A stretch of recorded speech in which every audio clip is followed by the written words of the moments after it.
a la Vila Joiosa perquè està en plena celebració de les festes de moros i cristians en honor a Santa Marta. Ja saben vostès que són unes festes que estan declarades d'interès turístic internacional i avui la televisió valenciana els oferirà a les 6:15 l'entrada mora que es va fer ahir i a partir de les 10:10 en directe l'entrada cristiana.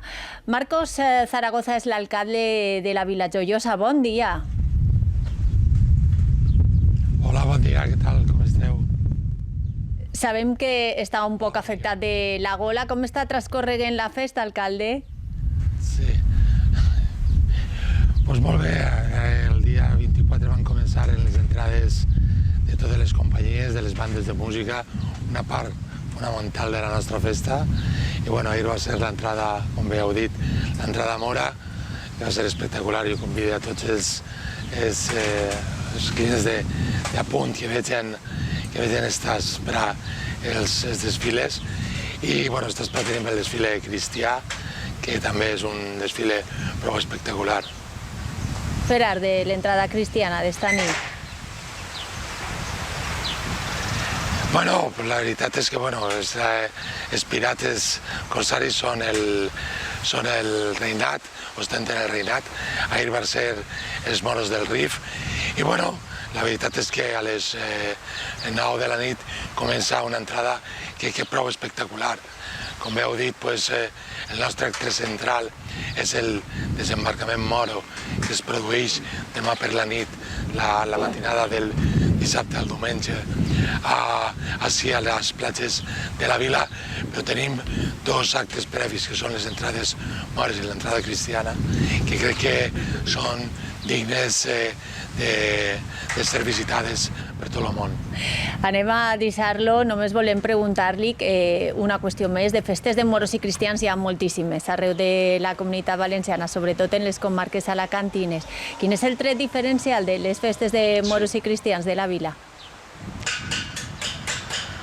Sense cap dubte, el desembarcament moro que passa la matinada des de fa ja 500 anys ací a la vila. Jo crec que és un fet històric que representem prop de 4.000 festers en el bàndol moro, desembarquen la matinada del dissabte al diumenge més de 1.000 persones i es fa una representació del que va succeir com dia fa 500 anys.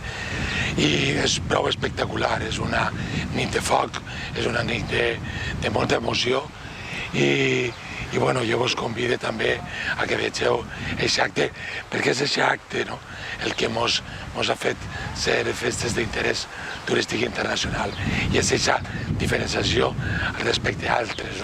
Portem molts anys, moltes generacions de gent vilera fent una representació teatral que mos és molt bé sense ser actors. I en aquest sentit estem molt contents que d'any darrere any això sigui una realitat i que cada volta més gent acudisca a aquest gran acte central de les festes de moros i cristians de la vila.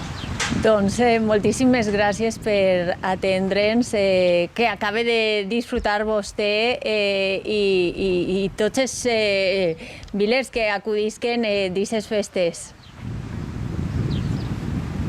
Sí, jo agrair a Punt la visita que ha tingut en la vila, que vos agraeix molt la vostra presència, sí. I convidar-vos a que vingueu quan vulgueu. Moltíssimes gràcies. No sé si heu estat en els moros i cristians de la Vila Joiosa. Jo ni conec la Vila Joiosa i m'encantaria anar alguna volta perquè m'han parlat molt bé que és una ciutat que conserva la seva personalitat malgrat les onades turístiques, no? És una ciutat preciosa. És preciosa, té una platja molt bonica, molt pintoresca, a més, per les cases de la primera línia de platja, i després té una indústria xocolatera capdavantera, absolutament capdavantera, vull dir, n'hi ha marques de llarga tradició i gent que ha sigut sent molt emprenedora, no?, des d'aquest punt de vista a la vila. Si no, que li ho pregunten a la nostra companya. Que no es pregunten als de Benidorm, perdona. Mati Alcaraz, que ella és una... Sí, però que no es pregunten als de Benidorm què pensen dels vilers, perquè si no tindrem un problema. ¿Sí? No. Eso es la rivalidad normal y lógica y clásica, eso no pasa nada. Bueno, doncs estem a punt d'arribar a les 9. Convidem a l'audiència a que esta vesprada i esta nit seguisquen primer l'entrada Mora en diferit i després en directe l'entrada cristiana, així a través de A.Media, i a vosaltres també, que aneu a veure en directe aquestes festes. Com